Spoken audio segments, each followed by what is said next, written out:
Welcome back to Acting for Theater. Over the last 5 videos, we have covered a lot of topics. We've covered auditioning, analyzing the script, building your character, objectives, movement, and sharing the stage. Today, for our final video, we're going to do a bit of wrap-up. I have 10 theater terms that you should know, as well as 10 last pieces of advice. Now, for the last time, let's just jump into it.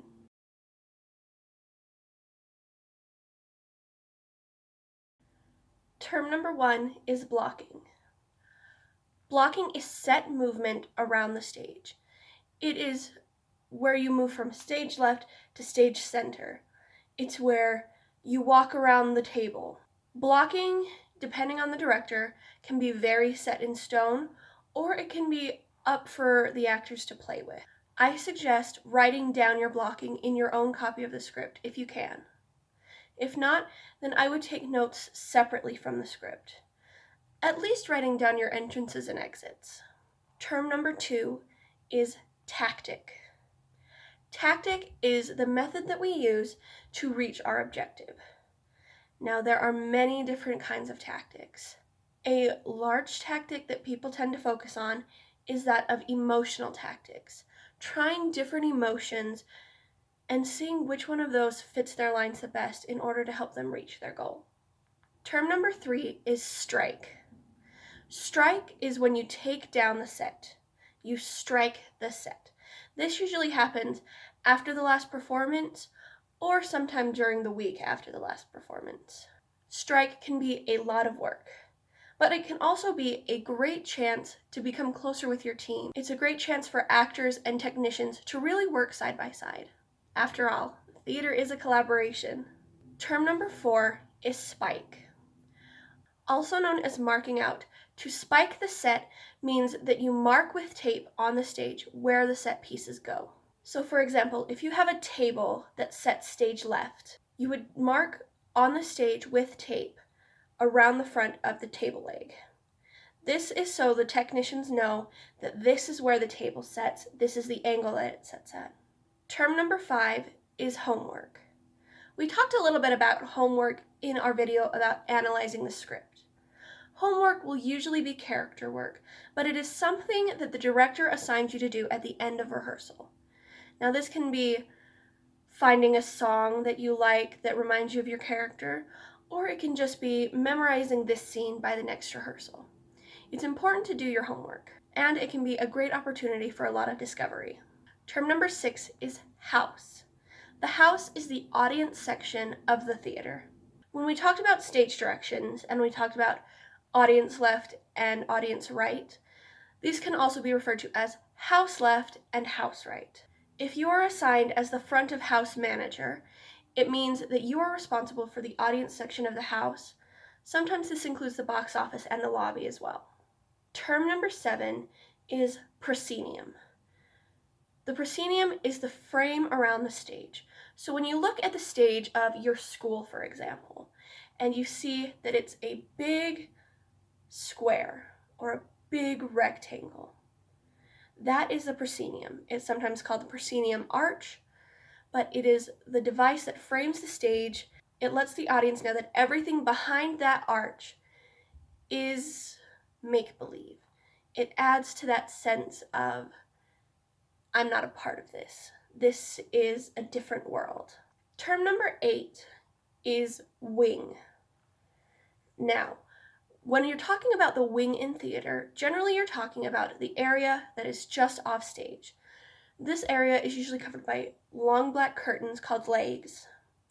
And this is where you're waiting before your great entrance.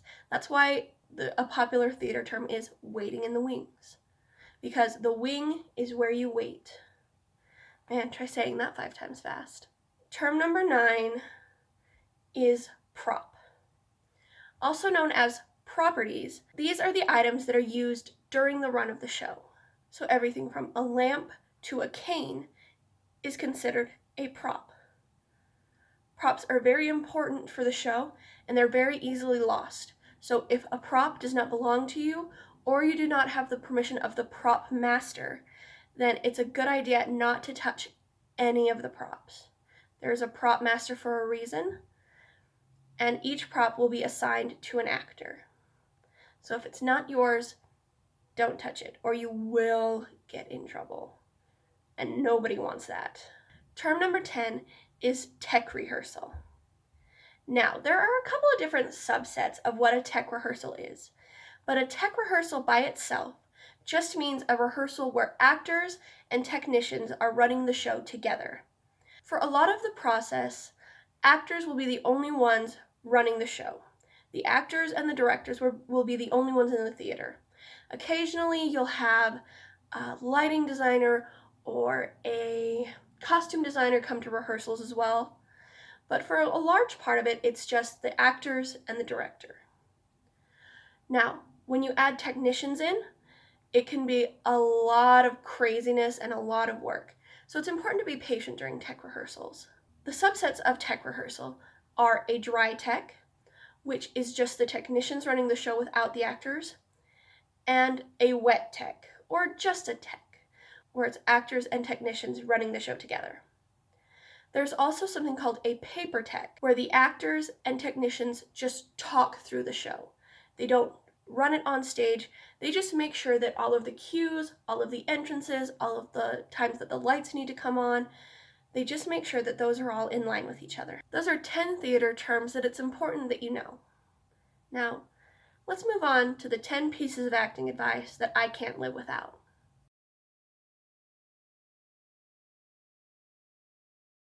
The first piece of advice is to ask questions. Theater is about discovery. If you have questions about what your motivation is, what your objective is, what emotion you should be portraying, how you should say a line, ask your director.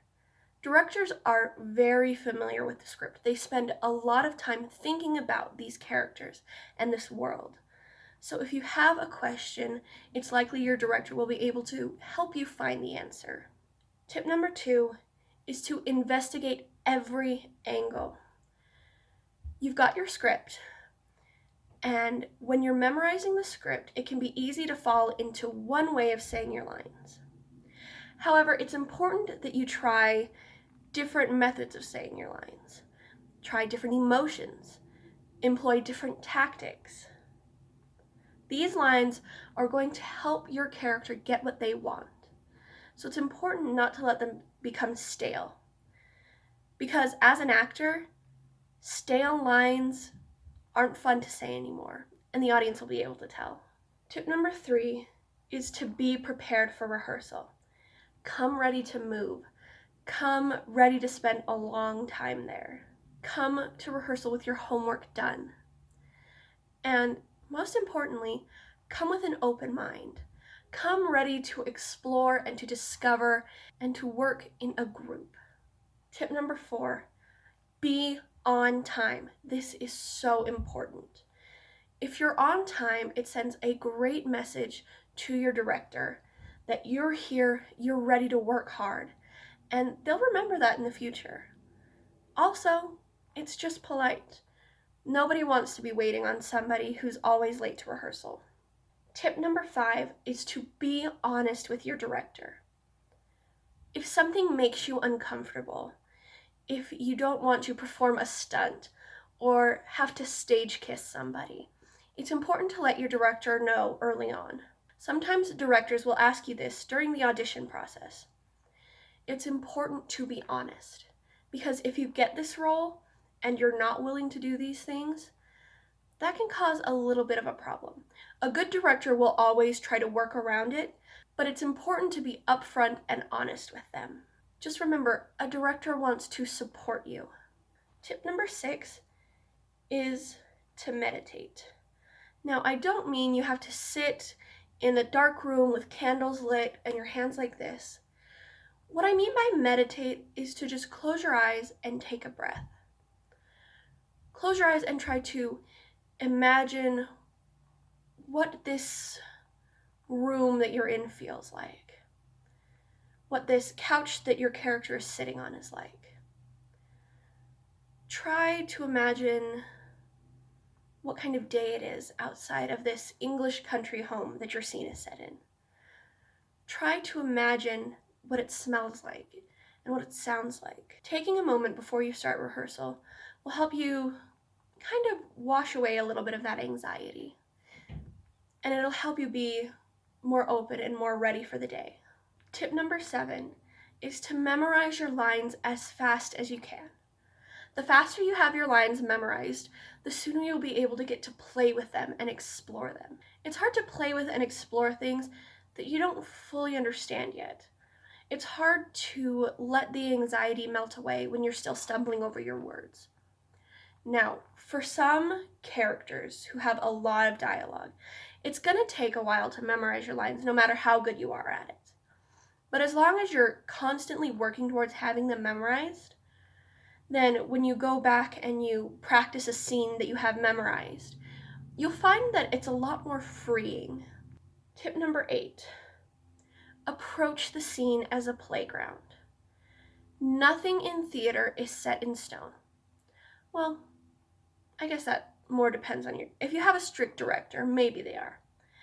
But plays are called plays for a reason. You're meant to have fun. No scene is a straight road that you have to go down. It's okay to have a little bit more excitement when you approach a scene. Tip number 9, take any role you get and make it your own. We talked last time about how there are no small roles. There are no unimportant parts. Even if you're in the ensemble and your character doesn't have a name in the script, that part is so important. And it's important that you take that and run with it. Make it something exciting. Make it your own. And if you're cast in a larger part, then it's important to not think about what other actors have done in this role. If you're cast as Aladdin and you want to watch the movie to maybe get a little more familiar with the role, it's important not to fall into the same way of saying your lines as that actor did. You are the actor, and working with your director, you'll be able to pull even more things out of that role than other actors have. Finally, tip number 10, be in the moment. This is the most important piece of advice I could ever give to an actor. If you are living in the moment of this scene right now, you can conjure any emotion. Any scene can be powerful. Any line of dialogue can come naturally if you are living in the moment. Before you walk on stage, while you're waiting in the wings, take a second to meditate for a moment. Enter the scene before you walk on stage. This is no longer a stage. This is the living room of your house.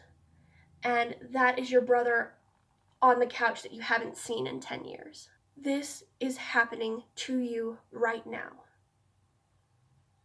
And then once you leave the stage, you can let the moment go. If you're living in the moment every time you enter the stage, then the lines will never feel stale. The scene will always be fresh and authentic. It will always draw the audience to the edge of their seats. Thank you for joining me through this video series. I hope you've had as much fun as I have. I know you're all on the way to becoming great actors. Remember, you have the power to make your own path. The journey may not be easy, but it will be worth it. And for the last time, have fun, actors.